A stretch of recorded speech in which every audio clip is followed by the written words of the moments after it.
Halo semua, ya berjumpa lagi, sorry karena ada gangguan jadi kita harus ngulang terlebih dahulu. Oke, aku invite langsung aja narasumber guys kita malam hari ini dulu ya teman-teman. Puji Tuhan, mantap hadir semua. Semoga suara kita lancar, sejauh ini sih lancar, mantap. Oke, nah balik lagi tadi kan kita sudah doa ya, kita mau langsung ngobrol. Topik kita malam hari ini yaitu toxic or supportive friends. Nah, sebelum kita bahas toxic dan suportifnya, supaya lebih enak ngobrolnya tuh memang kita harus satukan definisi tadi yang aku bilang. Definisi friends-nya ini, kita mau satukan definisi kita. Apa sih friends itu menurut teman-teman gimana? Ya, menurutku dulu coba ya. Boleh. Menurutku kalau aku sendiri bicara tentang teman tuh ya simpel sih sebenarnya. Kalau Hmm. definisiku teman tuh seorang yang pasti, seorang yang kenal dengan kita gitu atau dekat dengan kita. Jadi itu singkatnya sih. Ya, ya, ya. Sepakat sih. Maksudku, kalau aku sendiri sih mendefinisikan teman tuh sebagai orang yang berkomunikasi gitu dengan kita ya. Ada komunikasi lah.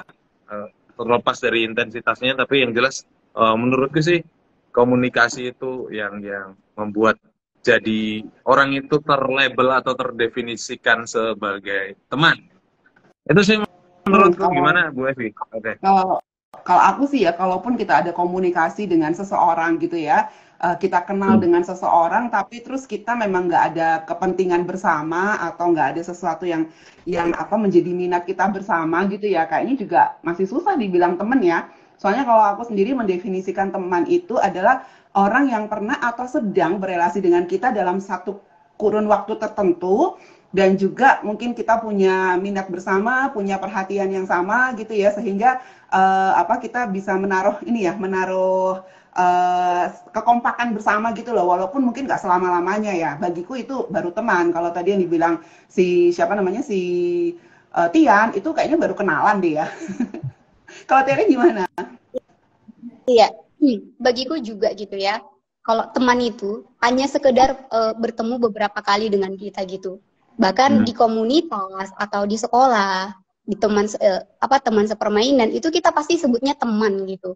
Nah, kalau tadi Tian udah kasih tahu tentang kenalan, makanya aku lebih prefer lagi kalau tentang sahabat gitu. Nah, kalau perbedaan sahabat dengan teman ini itu biasanya ke relasi kita gitu. Kalau teman tadi hanya sekedar sekedar tahu dan pernah ketemu satu komunitas. Nah, kalau sahabat ini biasanya secara apa perasaan dan juga kenyamanan kita lebih dekat dengan mereka gitu. Dan kita lebih terbuka kepada sahabat ini gitu. Itu sih yang aku pikirkan tentang teman dan kenalan dan juga sahabat gitu.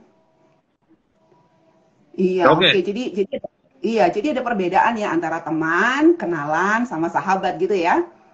Hmm, Iya. ya. Iya, iya.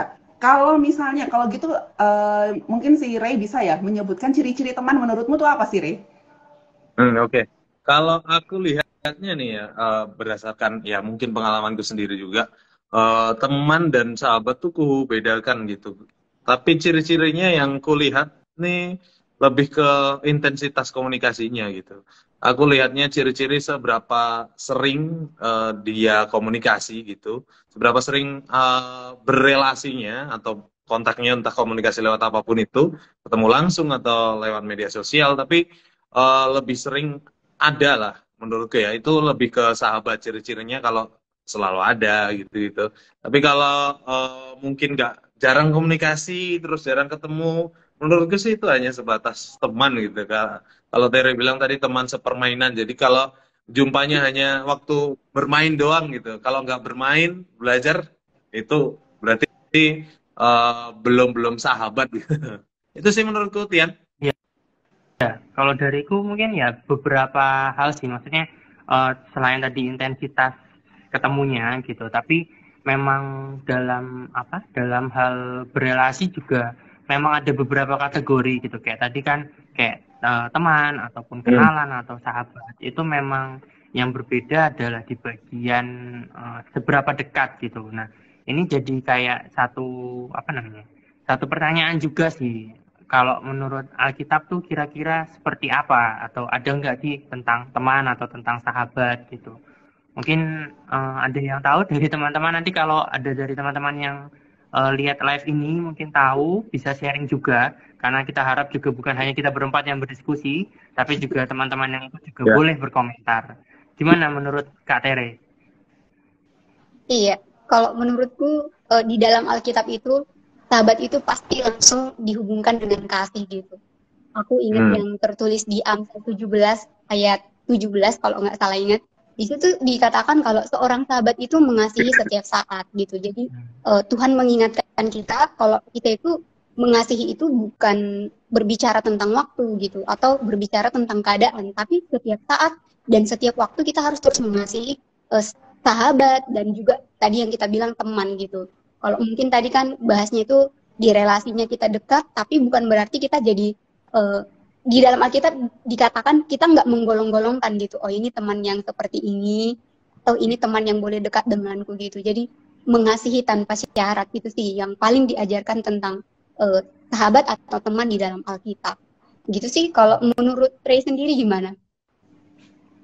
Nah, kalau aku lihat di dalam Alkitab tentu gambaran sahabat tuh aku lihatnya dari Yesus ya. Seorang sahabat tidak adalah kasih yang lebih besar dari seorang sahabat yang rela memberikan nyawanya sendiri gitu. Jadi selain dari kasih yang setiap hari tentunya actionnya juga gitu.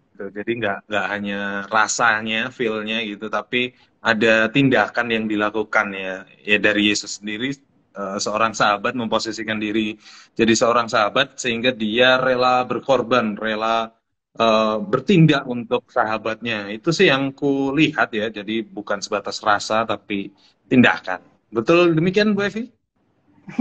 Ya, kalau tadi ngulik-ngulik ya lebih banyak lagi tentang teman dalam Alkitab ya, dan saya menemukan luar biasa banget Alkitab itu berbicara tentang teman itu dalam arti yang sangat dalam. Ada satu yang sangat berkesan di Pengkhotbah 4 ayat 10 ya, tadi saya menemukan. Di situ dikatakan, sebab apabila ada yang jatuh, yang satu dapat mengangkat temannya. Ya, namun kasihan seseorang yang jatuh tetapi tidak ada orang kedua mengangkatnya. Ini menunjukkan betapa pentingnya seorang manusia itu memiliki teman, dan teman itu artinya adalah orang yang bisa mendukung dia, ya, tidak akan meninggalkan dia sendirian dan bisa mengangkat seseorang atau temannya itu sedang jatuh. Jadi Pengkhotbah memberi nasihat yang sangat memberi arti yang sangat dalam tentang seorang teman gitu. Lalu aku lihat-lihat lagi ya di Keluaran 3 ayat 11 gitu ya. Di situ dikatakan ketika Tuhan sedang berbicara dengan Musa nih. Demikianlah biasanya Tuhan berbicara kepada Musa muka dengan muka, sebagaimana orang berbicara dengan temannya. Ini melihat bahwa Tuhan itu, Allah itu sendiri melihat hubungan pertemanan itu sebagai sesuatu yang penting, sehingga dia mengatakan ketika kita bisa berkomunikasi dengan Tuhan, itu Tuhan itu sedang berbicara kepada manusia sebagai temannya. Sehingga wow, kalau kita ngulik lebih dalam lagi tentang arti seorang teman dalam Alkitab, kita akan menemukan mutiara yang sangat indah. Jadi memang kita harus selalu mengusahakan ya, memastikan kita punya teman, karena teman itu sebenarnya adalah juga anugerah dari Tuhan menurut saya. Ketika belajar di Alkitab, gitu sih. Gimana Tian? Setuju nggak? Iya, betul. Dari yang Ibu Evi omong dan teman-teman juga, aku sih setuju gitu. Kalau memang baik definisi teman ataupun memang persahabatan itu memang sangat penting gitu. Terutama kalau kita lihat lagi faktanya memang karena manusia adalah makhluk sosial gitu. Meskipun memang ada waktunya juga untuk menyendiri, tapi pada dasarnya adalah makhluk sosial yang memang butuh teman gitu. Bukan hanya untuk meluapkan gitu atau untuk berbagi, tapi juga untuk menegur juga, untuk memperbaiki juga. Nah, mungkin kita lanjut ke pembahasan selanjutnya nih. Kita sudah clear di bagian pertemanan dan teman gitu. Nah, masalahnya kan semua teman ini kan gak semua ada yang baik nih kan. Ada yang kita kalau zaman sekarang namanya toxic gitu. Nah, gimana nih? Pasti kan satu sisi kita memang nggak bisa pilih-pilih teman gitu. Kita harus berteman dengan siapa saja gitu kan. Bahkan meskipun kecenderungan kita akan lebih akrab dengan teman yang lebih lama dengan kita, misalkan teman sejak kecil atau teman yang dari kuliah gitu, atau teman yang segereja gitu, walaupun nggak cocok ya itu teman yang udah lama dengan kita gitu kan, mau nggak mau gitu. Meskipun kadang tiap ketemu kan selalu dongkol gitu, karena dulu misalkan pernah diledekin lah atau pernah diapain gitu kan. Nah, ini nih yang jadi apa?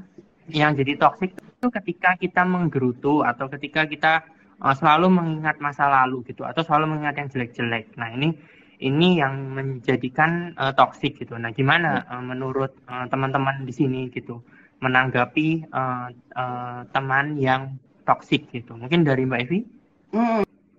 Ya, sebelum kita menentukan ini teman kita toksik apa enggak nih ya, gitu ya. Mungkin kita perlu tahu dulu definisinya, arti dari teman yang toksik itu apa gitu ya.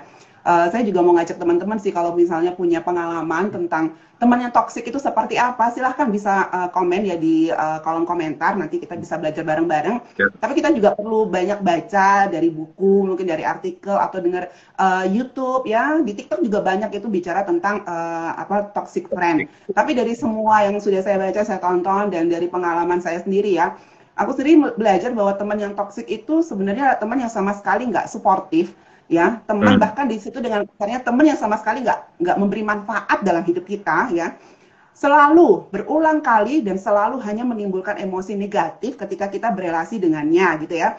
Lalu hubungan berteman dengan teman yang toksik itu adalah hubungan yang mementingkan kepentingan diri sendiri, ya, tidak memperhatikan kesejahteraan temannya dan manipulatif. Dan lebih parah lagi ya, kalau kita berteman dengan teman yang toksik, salah satunya itu ya, lama-lama berteman dengan mereka bisa membuat kita sakit secara mental loh, gitu. Sakit secara mental, bahkan bisa fisik juga, karena kadang toksik itu juga berbicara tentang kekerasan terhadap fisik ya, bukan hanya dengan kata-kata, tetapi secara fisik juga. Jadi kalau mau lebih jelas lagi, masih banyak banget nih ya ciri-cirinya. Mungkin ada teman-teman yang lain yang mau memberikan ciri-ciri teman-teman yang toksik ya. Mungkin dari Tere? Iya, selain yang disampaikan Mbak Evi tadi, menurutku salah satu ciri-ciri hubungan atau teman yang toksik itu juga adalah dia nggak pernah gitu mengasih hal-hal yang positif ke kita gitu.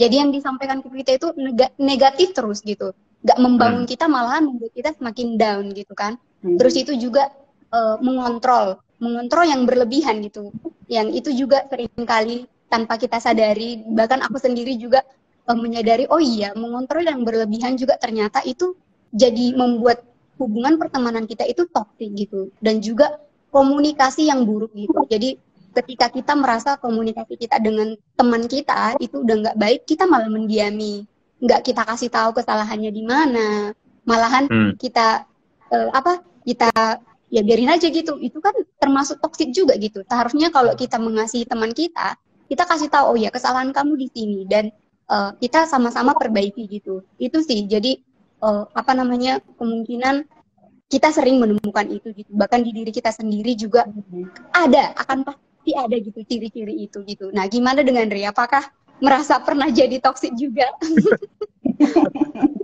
Kalau ditanyanya pernah, kayaknya hampir tiap hari. Enggak ya. Tapi balik ke ciri-ciri tadi ya, menurutku ciri-ciri juga berdasarkan jenis toksik nggak sih? Karena kan jenis-jenis ada macam-macam juga ya. Yang ku tahu sih paling terkenal mungkin ya, atau paling familiar, toxic positivity ya, dimana orang-orang yang mengidap atau memiliki toxic positivity itu cenderung sepertinya positif, terus malah nggak pernah mengkritik. Bawaannya positif, jarang mengkritik, jadi jarang membangun. Ya itu termasuk toksik. Jadi ciri-ciri yang kulihat sih lebih ke kebanyakan memuji, bahkan mungkin memujinya yang berlebihan gitu. Tapi sebetulnya yang dirasakan nggak seperti itu ya, hanya supaya mendukung, seolah-olah mendukung gitu. Itu sih yang kulihat dari toksik sendiri. Atau teman-teman lain menemukan jenis-jenis toksik, atau yang menonton sekarang jenis-jenis toksik ada yang tahu apa aja gitu, silakan share di kolom komentar. Teman-teman di rumah, ayo share juga ya. Oke. Iya, ya tadi si Ray sudah sempat menyinggung sedikit tentang di Alkitab juga itu ya, ada tentang toxic friend ini. Kalau menurut Tian sendiri gimana nih Tian? Tentang apa kata Alkitab tentang toxic friends? Iya, kalau terkait toxic sih, aku tadi juga banyak belajar, terutama untuk nyiapin ini tuh banyak hikmat yang aku dapat dari Amsal gitu, terutama karena memang itu banyak sekali yang mengisi itu teman ataupun sahabat ataupun relasi Hmm. gitu. Dan aku terutama dapat kalau terkait toksik ini dapat dari di Amsal 18 ayat 24. Ada teman yang mendatangkan kecelakaan, tetapi ada juga sahabat yang lebih karib daripada seorang saudara gitu. Nah, ini satu ayat yang mungkin menyentilku juga gitu, karena di sini dibilang bahwa teman bisa mendatangkan kecelakaan, tapi juga ada yang bisa mendatangkan bahkan itu lebih karib dari seorang saudara gitu. Saudara aja udah kental banget gitu. Kalau darah itu udah mungkin udah kental banget Benar. gitu. Nah, ini yang jadi salah satu pengingat juga dan indikator gitu kalau bagaimana kita bersikap, bagaimana kita menjadi seorang teman itu ada di ayat ini gitu. Mungkin itu sih. Iya, thank you Tian ya untuk ini ya prinsip-prinsip tentang toxic friend. Nah, cuman pertanyaan pentingnya nih ya, gimana kita bisa menghadapi toxic friend nih? Wah, gimana nih? Mungkin si Tere punya pengalaman? Iya, apa menghadapi toxic friend? Gampang-gampang susah ya menurutku. Di Dia satu sisi apa ya tadi juga Tere? ya, di satu sisi tadi juga Tian udah kasih tahu kalau kita ini makhluk sosial gitu, yang harus berhubungan dengan orang lain gitu. Dan aku sangat bersyukur ketika membaca-baca dan juga mempersiapkan sharing malam ini, aku diingatkan gitu kalau orang toksik itu justru sebenarnya nggak kita jauhi gitu. Mungkin ya ada kitab yang mengatakan kalau orang yang jahat itu ya kalau bisa kita jauhi gitu, tapi kita juga didorong untuk melayani mereka gitu, untuk mendorong mereka supaya bisa bangkit dari perasaan-perasaan atau keinginan untuk membuat orang itu jadi berpikiran negatif atau apapun itu gitu. Jadi aku sendiri ketika dikatakan gimana menghadapi mereka, pertama aku mengambil waktu untuk berdoa dulu, karena aku sendiri sangat sadar gitu, aku nggak bisa mengontrol orang dan aku nggak bisa mengubah orang lain gitu. Kalau orangnya sendiri nggak mau diubah, makanya aku sangat sadar butuh pertolongan Tuhan gitu untuk bisa berhadapan dengan orang toksik tersebut gitu. Gitu makanya aku ketika ini ya berarti langkah yang bisa kita ambil dari itu adalah melayani mereka gitu. Ajak mereka untuk berpikiran kalau apa yang bisa kita perbaiki dari hubungan yang toksik ini gitu. Kalau akhirnya kalau kayak tadi aku bilang itu di bagian komunikasi yang sering kita hadapi toksik dengan orang tersebut gitu, ya berarti komunikasi kita dengan dia harus diperbaiki juga gitu. Makanya ya itu sih banyak sebenarnya di Alkitab yang mengingatkan kita tentang bagaimana menghadapi mereka, nggak cuma menjauhi, tapi juga mendekat ke mereka, tapi dengan mengandalkan Tuhan. Gitu sih. Kalau Ray sendiri gimana? Oke. Kalau versi Tere atau yang disampaikan Tere tentu ya sepakat jelas ya, karena itu sesuai dengan prinsip firman Tuhan. Tapi memang terkadang ya susah ya secara kenyataan untuk dilaksanakan atau dilakukan gitu, karena mungkin ditakut dibilang sombong atau apa, atau nggak mau bergaul, itu kan kendalanya yang sering kita temukan. Tapi kalau aku secara pribadi sih menghindari orang yang toksik sih, aku cenderung lebih ke melihat dulu atau mendengar, lebih banyak mendengar. Kalau memang dia toksik, aku jelas mundur pelan-pelan, tapi tidak lupa dengan mengingatkan dia gitu. Mundur pelan-pelan dulu, baru mengingatkan, sembari mengingatkan. Gitu sih menurutku ya, untuk menghadapi orang-orang toksik seperti itu. Bu Evi mungkin Iya. sepakat? Ya, sepakat sekali ya. Belajar dari Yesus juga dalam kehidupan pelayanannya menghadapi beberapa toxic people dalam hidupnya, tapi dia tetap terpancing dan tidak emosional, seperti dia menghadapi orang-orang Farisi ya, toxic people itu ya. Mereka melakukan emotional abuse secara halus kepada Yesus, tapi Yesus hanya berkata, mengapa kamu mencobai aku, hai orang-orang munafik. Yesus nggak terpancing tetap dan tidak menanggapi pertanyaan-pertanyaan mereka dan tidak memberi jawaban yang mereka harapkan gitu sih. Itu ya, jadi memang tetap berkomunikasi, tetapi ya tidak usah menanggapi. Nah, kita dari tadi udah ngomongin toxic friend, gitu ya. Ya memang punya banyak teman itu seneng ya, tapi ada dilemanya karena memang nggak semua teman itu baik untuk kita. Kita pun mengatakan demikian ya teman-teman ya. Tapi daripada kita ngomongin yang toxic terus, mari kita sekarang ngomongin yang positif yuk. Nah, lawan dari teman-teman yang toxic itu adalah teman-teman yang suportif, Di antara banyaknya teman-teman yang ini Ray, Tian, dan Tere punya dan teman-teman di rumah punya, ada nggak sih yang suportif? Kalau Tian gimana? Oh ya, oke. Oh Kalau ya. dariku banyak sih Mbak. Cuman memang pada pada faktanya atau pada kenyataannya tuh memang kebanyakan tuh berubah seiring waktu gitu. Entah karena ada masalah atau ada apapun itu, kadang berubah dari yang suportif jadi toksik gitu. Memang ya itu yang jadi mungkin salah satu cerita nantinya itu ketika nanti sudah tua itu akan cerita, oh dulu sebenarnya aku nggak suka sama kamu karena ini gitu. Nah itu mungkin yang kalau kalau aku sendiri dari awal memang banyak yang sportif tapi sering berjalannya waktu tuh malah berubah gitu. Nah itu yang jadi satu masalah juga sih. Kalau Oke. Tere gimana? Ya, Iya, Ter. iya, aku sangat bersyukur gitu. Orang-orang di sekelilingku itu banyak orang yang suportif. Ya, suportif di sini bukan berarti orang-orang yang ngomongnya manis atau juga kayak melakukan apa yang kita mau Hmm. gitu ya. Bersyukur orang-orang di sekitarku adalah orang-orang yang kebanyakan itu suportif gitu. Jadi ketika aku salah, aku diingatkan, meskipun itu mungkin secara omongan sangat kasar gitu ya, atau menyakitkan hati gitu. Tapi ketika aku sadar itu untuk mengingatkanku, aku rasa itulah bentuk suportifnya dia ke aku gitu. Atau juga mengingatkan ketika nggak jaga kesehatan gitu. Itu juga salah satu suportif yang dilakukan sama teman gitu. Jadi di sekitarku itu ya bersyukur, itu karunia dan anugerah yang sangat kusyukuri dari Tuhan. Aku dikelilingi orang-orang yang suportif. Itu sih. Gimana kalau Ray, ada nggak? Sebelum ke aku ya, ada Bang Gerson nih komen. Kalau teman-teman yang suportif sih banyak ya gitu. Sambil ketawa. Boleh cerita juga nih Bang Gerson. Teman-teman yang suportif yang Abang rasakan nih seperti apa? Support dalam hal apa? Bentuk supportnya seperti apa? Boleh share juga tentunya, ya kan? Oke, nah ada juga Kak Rode ini, jika kita merasa diri sering menjadi toksik, apakah sebaiknya kita perlu berteman supaya tidak menyakiti atau menurut teman-teman, nah ini jadi diri sendiri yang merasa toksik. Mungkin ada yang mau menjawab gitu, terlebih dahulu pertanyaan ini. Ya, aku coba jawab. Aku kadang juga sering banget ngerasa, sering introspeksi diri sih terutama gitu.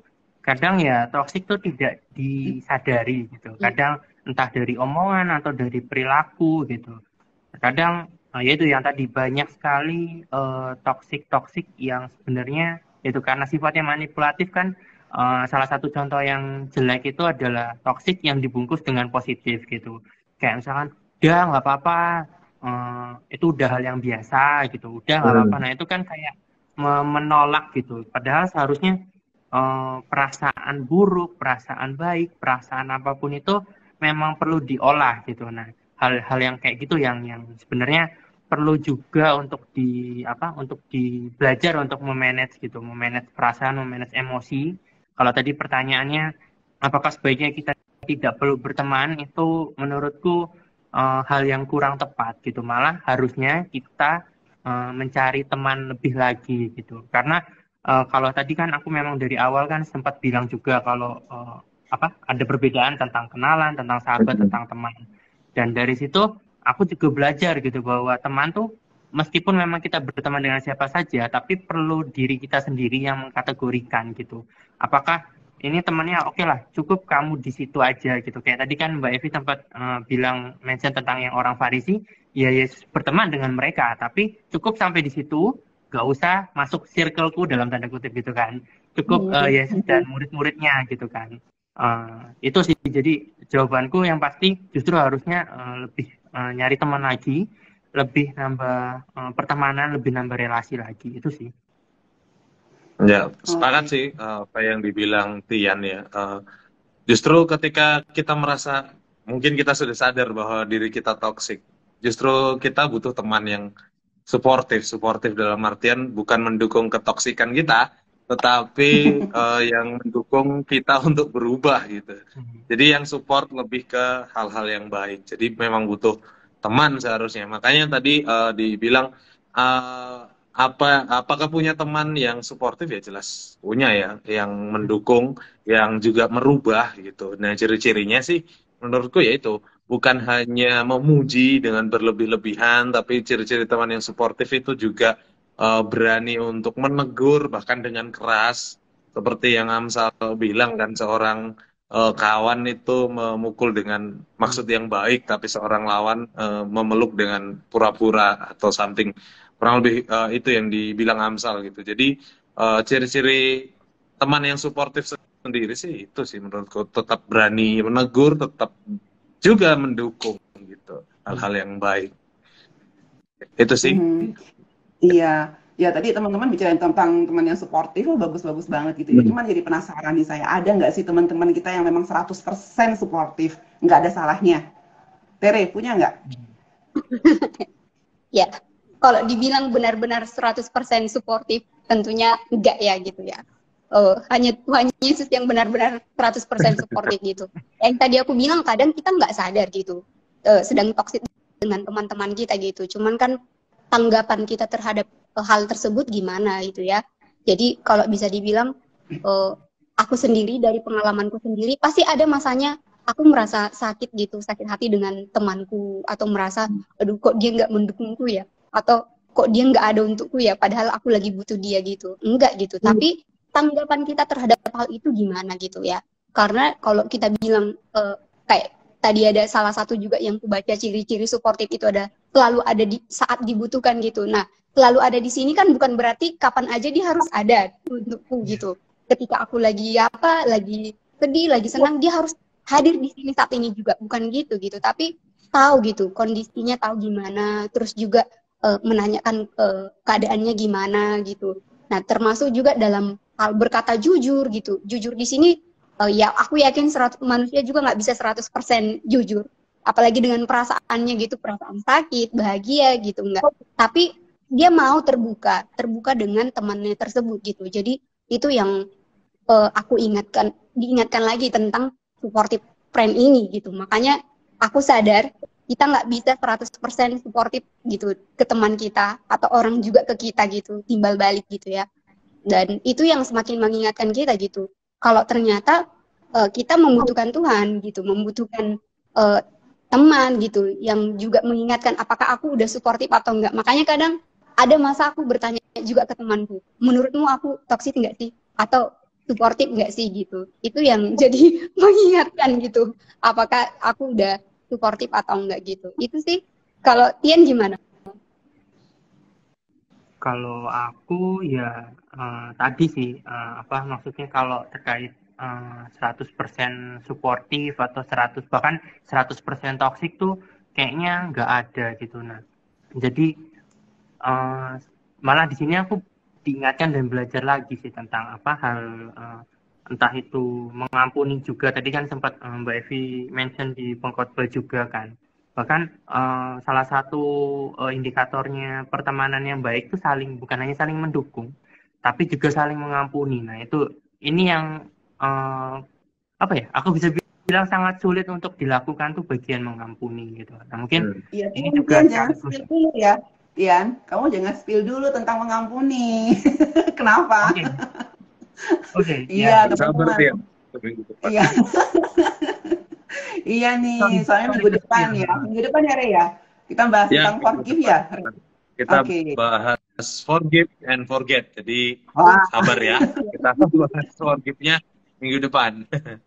Tapi tentunya bicara tentang 100% suportif tadi itu kayak ya jadi setuju ya. Jadi maksudku nggak ada yang 100% sepenuhnya mendukung, nggak ada yang 100% juga sepenuhnya toksik. Tapi bahkan yang mendukung pun suportif tuh terkadang supportnya malah mengecewakan kita gitu. Tapi ya itu lagi balik lagi bagaimana kita menerima dia gitu. Nah ya bagaimanapun tidak ada yang sempurna lah kata Tere juga. Hanya Yesus, tapi tetap terus mengasihi.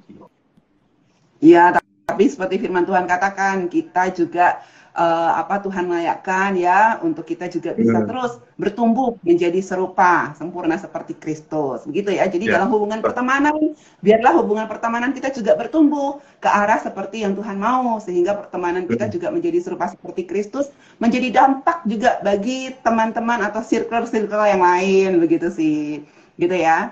Oke. Iya, gitu Tere. Ya.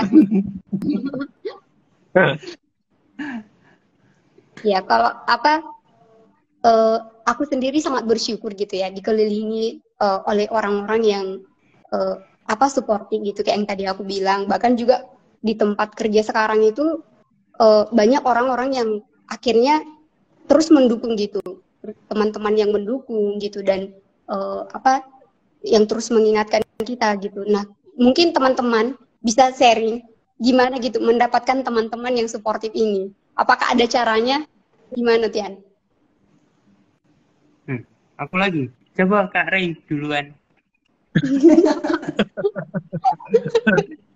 Oke, kalau aku lihatnya bagaimana dapat cara ya. Mungkin kalau cara sih menurutku nggak ada cara khusus ya. Karena kita sendiri sih, insting kita bagaimana kita menilai seseorang itu ya. Kepekaan kita terhadap seseorang atau terhadap orang lain itu ya. Jadi untuk melihatnya tuh lebih ke diri kita sendiri sih. Seberapa hebat kita melihat, dapat menilai. Walaupun tentu penilaian kita belum valid 100% ya. Tapi setidaknya punya gambaran awal gitu. Untuk penilaian awal untuk melihat orang ini kira-kira nantinya toksik atau enggak, atau support atau enggak. Nah itu sih, jadi lebih ke membangun kepekaan diri, lebih ke pandai-pandai ya. Salah satunya lihat pengetahuan umum, mungkin ciri-ciri toksik bagaimana. Jadi sehingga bisa melihat, sehingga cara memilih teman yang baik ya. Salah satunya, kalau aku pribadi dari pengalamanku sih lebih baik terima semua sih.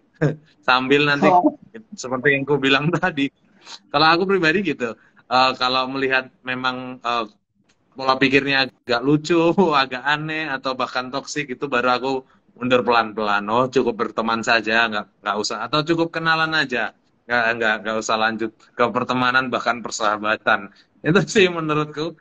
Bu Evi kayaknya kurang sepakat nih. Ya kalau kita memang kan berteman dengan banyak orang boleh gitu ya. Cuman ya memang tetap harus kita punya kriteria dong gitu ya. Dengan kita menentukan kriteria itu, kita juga bisa menempatkan diri kita menjadi seorang teman seperti kriteria yang kita tetapkan. Itu sih. Kalau cuman asal gitu aja ya berarti kita juga nggak punya standar dong gitu menurutku ya. Dan biasanya memang ketika kita memilih teman gitu ya, pasti sudah ada yang terarah gitu ya, misalnya dari komunitas kita atau dari hobi kita, kesamaan kita, relasi kita. Bicara tentang teman kan juga bukan hanya tentang bukan hanya tentang kenal gitu ya. Tadi kita balik lagi nanti ke atas gitu ya. Jadi emang kita penting banget untuk memilih teman yang baik gitu. Tapi kita sebagai orang Kristen nih ya, tetap harus punya satu standar itu ya. Tentang memilih teman, prinsipnya, dasarnya, semakin hari semakin kita harus sadari itu adalah dari firman Tuhan. Jadi mungkin ada nasihat-nasihat dalam Alkitab tentang memilih teman. Teman-teman di rumah juga mungkin pernah punya itu ya, nasihat-nasihat dari firman Tuhan tentang memilih teman. Bisa share. Kalau dari Tian sendiri, apa nih nasihat firman Tuhan yang kamu tahu dalam memilih teman? Iya, kalau aku ini sih, Ibu Evi ngambil dari yang Amsal 13 ayat 20. Itu sebenarnya salah satu hikmat juga gitu tentang siapa bergaul dengan orang bijak menjadi bijak, tetapi siapa berteman dengan orang bebal menjadi malang gitu. Nah itu jadi salah satu juga sih aku diingatkan juga, terutama memang mungkin kalau beberapa pepatah bilang kan pasanganmu adalah cerminanmu gitu kan. Tapi dalam pertemanan pun seperti itu gitu. Kita bisa lihat kualitas seseorang tuh dari circle-nya atau aku nggak akan gunakan circle, tapi dalam kelompoknya gitu, itu akan bisa melihat gitu seperti apa dia, karena memang tidak dipungkiri lagi kalau lingkungan tuh memang mempengaruhi entah itu kualitas hidupnya atau kualitas rohaninya terutama gitu. Makanya satu hal juga yang aku lihat tuh memang komunitas, kita dalam berkomunitas juga sangat penting gitu, terutama komunitas dalam hal orang-orang percaya juga sih itu. Kalau aku Oke. lihatnya jadi teringat Roma 12 ayat 10 gitu, yang ditulis Paulus ya. Hendaklah kamu saling mengasihi sebagai saudara dan saling mendahului dalam memberi hormat gitu. Jadi melihatnya Alkitab mengatakan orang yang suportif tuh selalu berinisiatif untuk berbuat baik, nggak menunggu, nggak ibaratnya nggak nunggu orang karena orang itu sudah baik makanya aku berbuat baik, tidak menunggu hal itu, tapi dia berusaha berbuat baik karena ya apalagi karena dia sudah mengerti firman Tuhan, jadi ya itulah orang-orang yang sportif itu kata Alkitab. Iya. Gimana Bu F? Iya, jadi kalau kita dari firman Tuhan tadi kita sudah bisa lihat nasihat ya, bagaimana memilih teman, paling nggak kita harus memastikan karena di Alkitab juga ada dikatakan 1 Korintus 15 ayat 33 itu pergaulan yang buruk merusakkan kebiasaan yang baik. Jangan sampai kebiasaan-kebiasaan baik tentunya sudah sesuai dengan firman Tuhan atau cara kita dibesarkan juga atau lingkungan kita selama ini karena kita tidak selektif atau kita tidak punya hikmat dalam memilih teman, akhirnya bisa merusak semua kebiasaan kita yang baik, begitu ya. Oke. Nah, tadi kan itu nasihat Alkitab tentang memilih teman. Nah, mungkin kita perlu kulik lagi tuh ya, prinsip-prinsip Alkitab dalam berteman itu apa sih? Mungkin Tere punya insight buat teman-teman di rumah juga? Iya, prinsip-prinsip. Ya, kalau prinsip ini kemungkinan kita akan menemukan banyak gitu ya. Apalagi kalau kita baca baca Alkitab, khususnya baca artikel-artikel juga dan dimanapun itu. Cuman yang pertama itu kita dalam Alkitab kita diingatkan kalau dalam berteman itu juga kita harus selektif gitu. Jadi kayak tadi dibilang kalau kita udah tahu teman kita itu apakah bisa membangun kita atau enggak gitu. Kita akan tahu oh iya jarak yang bisa aku lakukan dengan temanku itu ya sekedar kenal dan aku tetap mengasihi dia gitu. Tapi bukan berarti aku harus hidup seperti dia gitu. Seperti yang Yesus lakukan juga sebenarnya. Dia kan sering duduk dengan orang-orang yang berdosa gitu. Tapi bukan berarti Tuhan Yesus ikut melakukan dosa itu gitu. Terus juga dalam di Alkitab juga kita diingatkan kalau ketika kita bersahabat dengan seseorang, kita itu juga harus dekat gitu. Jadi nggak hanya, contohnya aku memutuskan bersahabat dengan temanku. Bukan berarti aku itu ya menceritakan yang perlu diceritakan aja gitu. Atau yang kulit-kulitnya aja, enggak. Tapi kalau kita udah percaya sama dia, kedekatan kita juga nggak hanya secara jasmani gitu, secara fisik, tapi juga secara rohani. Bahkan dalam kerohanian kita diingatkan untuk kita saling menajamkan gitu ya. Aku lupa itu tertulis di mana, tapi dibilang sebagai sahabat kita itu harus menajamkan gitu. Besi menajamkan besi gitu ya. Mungkin nanti Mbak Evi bisa kasih tahu ayatnya tertulis di mana. Terus itu juga ini. Ya, saya lupa tertulis di mana. Terus juga tahu batasan gitu ya. Sebagai orang yang Tuhan karuniakan hikmat dan sudah mengenal Tuhan, kita tahu batasan gitu. Bukan berarti ketika kita berteman, kita jadi sesuka hati gitu ya sama teman kita. Ya suka-sukanya aja aku menyampaikan ini. Tentu kita harus kenal teman kita itu. Sejauh mana kita bisa menasihati dia gitu. Atau sejauh mana kita bisa mencampuri kehidupannya gitu. Jadi sangat banyak sih. Kalau aku mungkin ceritain semua nanti jadi di aku. Mungkin Ray bisa tambahkan. Apalagi nih?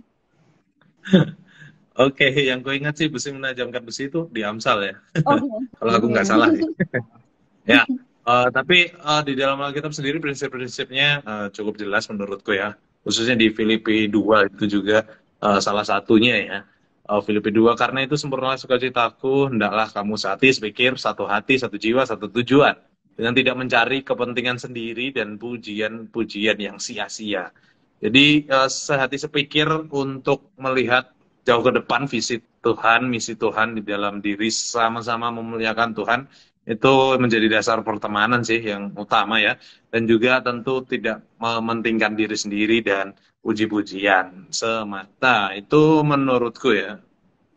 Tian melengkapi, nanti Bu Evi juga melengkapi mungkin. Jadi tadi yang sudah disampaikan tadi teman-teman semua, Ray, Tere, maupun Tian, itu sebenarnya udah bisa menjadi satu landasan bagaimana kita sendiri bisa menjadi contoh atau teladan sebagai teman yang baik dan suportif ya. Tentu saja yang paling tepat atau yang paling pas itu standarnya memang kita lakukan berdasarkan firman Tuhan, dan itu tadi betul-betul praktis banget itu ya apa yang dikatakan firman Tuhan. Kita harus menjadi pendukung ya, kita juga harus mengingatkan mereka begitu ya teman-teman ya. Nah, ini ada pertanyaan loh yang menarik dari teman kita di rumah. Ini ada Ray, siapa ini? Ray Aldo Ray ya, bukan Ray Leden Pani ya. Bisa dibacakan dulu itu ya. Siapa? Ray? Oke, dari Aldo Ray, perkataan kasar apakah selalu dibilang toksik? Terkadang kita mengingatkan teman dengan kata-kata kasar, apakah itu termasuk? Terkadang kita mengingatkan teman dengan kata kasar. Apakah itu termasuk Kata-kata yang toxic kasar. friend? Nah, Gimana, Tian? iya, Tian nih jago nih. Aku dulu ya. Aku mau mengingatkan lagi tentang toxic friend ya. Toxic friend itu bukan sesuatu yang tiba-tiba kadang dia toxic, kadang enggak. Kadang kalau dia menjengkelkan dia jadi orang yang toxic, enggak gitu ya. Jadi toxic itu memang benar perilaku yang berulang-ulang sehingga itu menjadi karakter dia ya, selalu menimbulkan emosi negatif selalu gitu. Kalau kadang-kadang aja dia kadang-kadang ngomong kasar, mengingatkan aku dengan kata-kata yang kasar belak-belakan mungkin gitu ya, atau kadang-kadang dia lagi bad mood lalu dia bertindak nyebelin, jadi manipulatif. Tapi sebenarnya di selain hari-hari itu dia tuh benar-benar support kita gitu sebagai teman. Itu kita nggak boleh bilang saat ini aku sedang toksik, itu nggak bisa gitu ya. Gitu.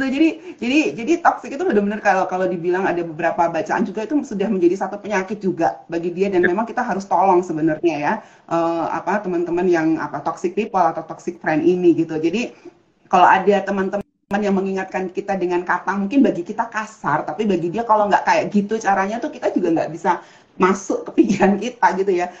Bisa jadi dia tetap jadi supportive friend buat kita gitu. Kalau ternyata dia sebenarnya nggak kayak gitu, tapi tiba-tiba dia ngomong kasar ya, bolehlah tanya kepada dia, kenapa kamu mengingatkan aku dengan kata-kata seperti itu? Nggak bisakah ada kata-kata yang lebih baik gitu sih menurutku. Jadi perlu dicari lagi tahu tentang arti toxic itu apa, toxic friend gitu ya. Ray Aldo Ray. Ya itu Aldo Ray, perlu definisinya yang jelas tadi. Mungkin bisa di replay nanti ketika sudah ada rekaman ulangnya apa itu toxic friend yang kita bahas gitu. Tapi juga ada yang menarik pertanyaan dari Mas Nikos nih, temannya Tere.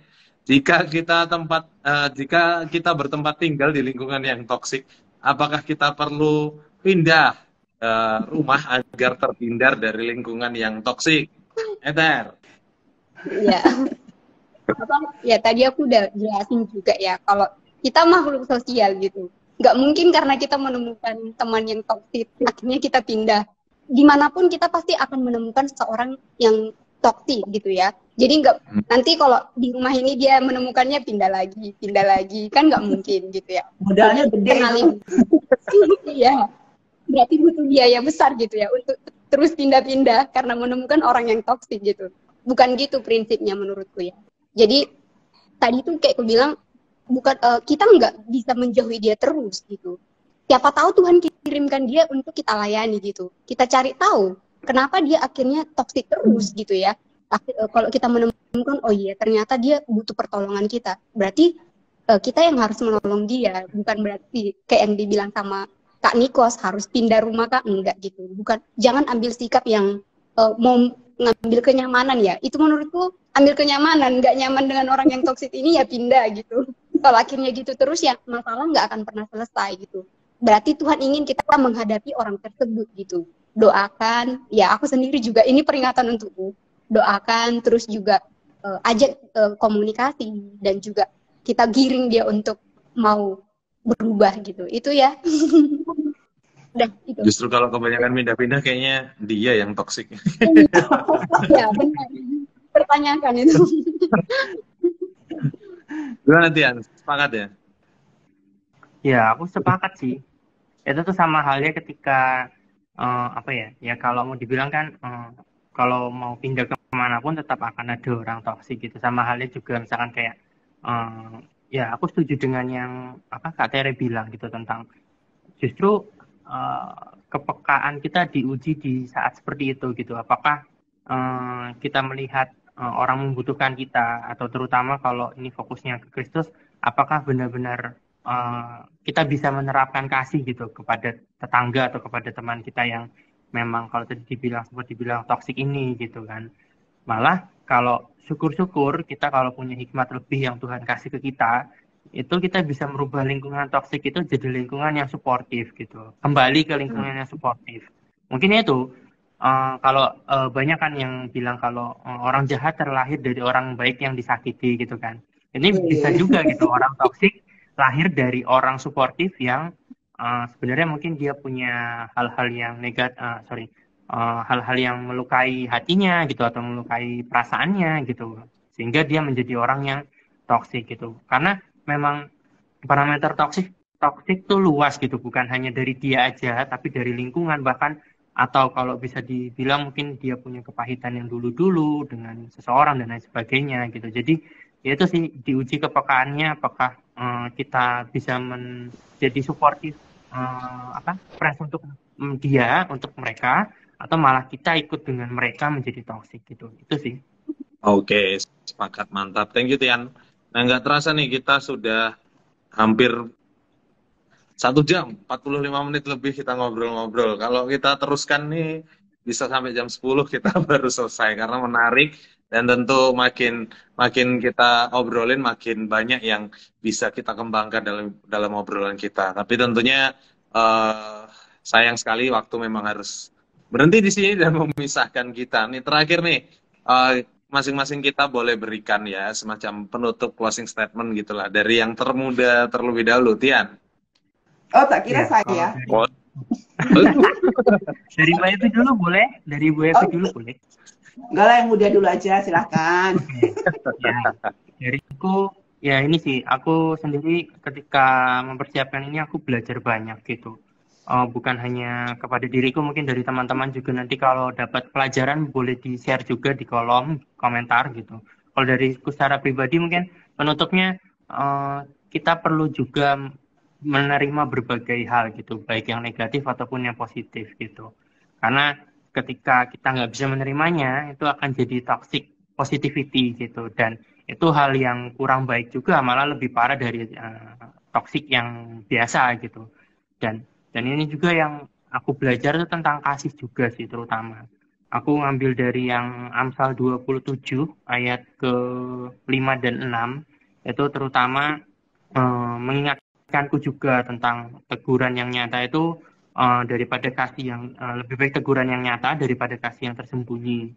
Dan memang kawan yang baik itu adalah kawan yang benar-benar mengingatkan kita, menegur kita juga, bukan dengan memuji dan bahkan di sini dibilang mencium secara berlimpah-limpah gitu. Itu sih yang aku dapat.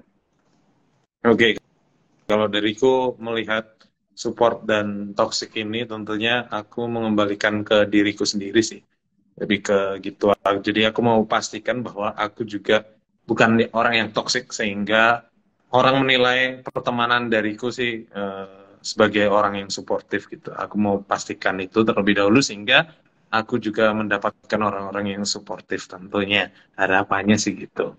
Itu sih dariku. Tere? Iya. Kalau aku sebagai penutup untuk malam ini, ada satu, kebetulan aku teringat ada baca ini di medsos. Teman adalah cara Tuhan menjaga kita gitu.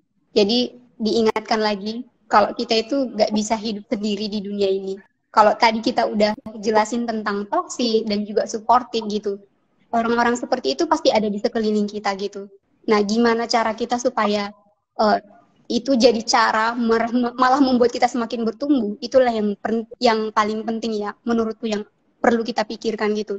Jadi tetap membangun persahabatan dengan mereka, tetap mengasihi mereka gitu. Tapi ya itu, kita dikasih Tuhan hikmat, bukan berarti ketika kita bersahabat kita harus ikut dan mengikuti gaya kehidupan mereka, enggak gitu ya. Tapi tetap mengasihi mereka dan jadikan mereka sebagai tolak ukur apakah kita bertumbuh atau enggak gitu. Jadi ketika ada masalah kan kita pasti membutuhkan pertolongan orang lain gitu. Kita nggak bisa sendiri menghadapinya gitu. Jadi tetap jalin komunikasi dan bertemanlah dengan siapapun, tapi tetaplah bijak gitu. Ya ini untukku juga. Thank you. Perfect. Iya, kalau dari aku sih tadi terpikir ya tadi closing statement-nya lebih harapan kita bisa menjadi seorang teman yang baik ya atau teman-teman kita. Cuman kalau misalnya pada malam hari ini ada teman-teman yang datang atau membaca rekaman ini dan setelah mendengar dan mengidentifikasi dirinya ternyata selama ini saya adalah orang yang toksik ya karena ada berbagai macam masalah dan yang dihadapi dan semuanya mengarah ke sana. Ada satu pelajaran penting yang saya dapat ya bahwa nggak ada terlambat untuk kita bisa menjadi orang yang lebih baik gitu ya.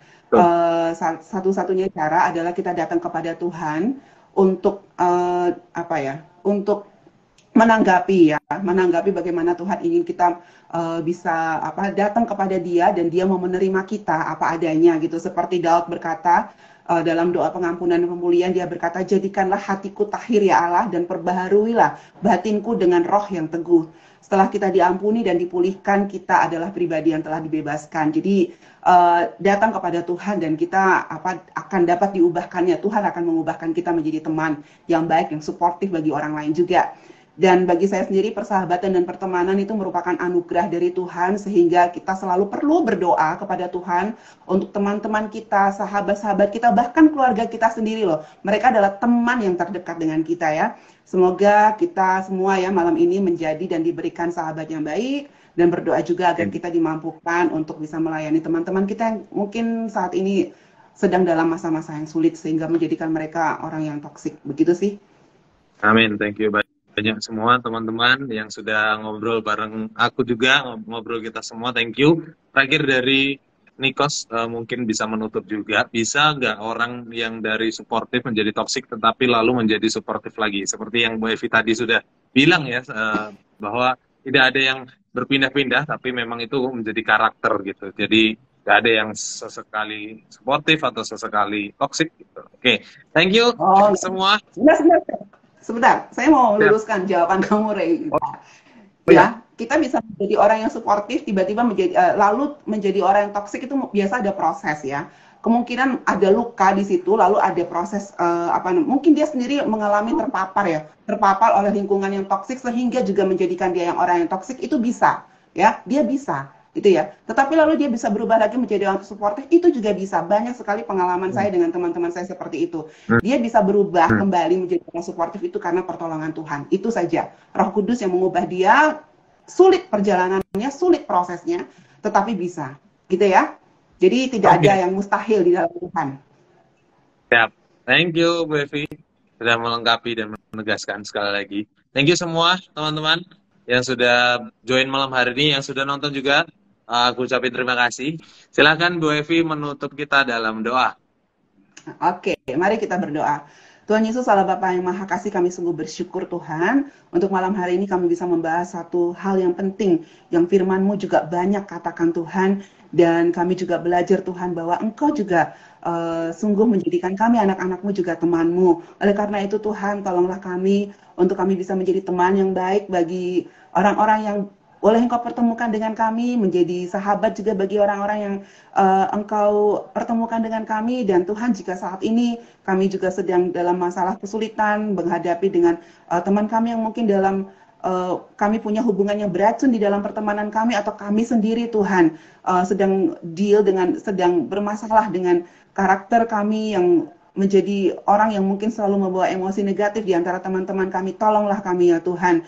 Kami yakin dan percaya Tuhan, Engkau mampu melepaskan kami, kasih-Mu Tuhan, dan semua hal yang boleh Engkau berikan melalui firman-Mu Tuhan akan dapat membawa kami dan meneguhkan kami menjadi teman-teman yang baik, teman-teman yang suportif bagi orang-orang di sekeliling kami. Terima kasih ya Bapa, di dalam nama-Mu kami berdoa dan mengucap syukur. Amin.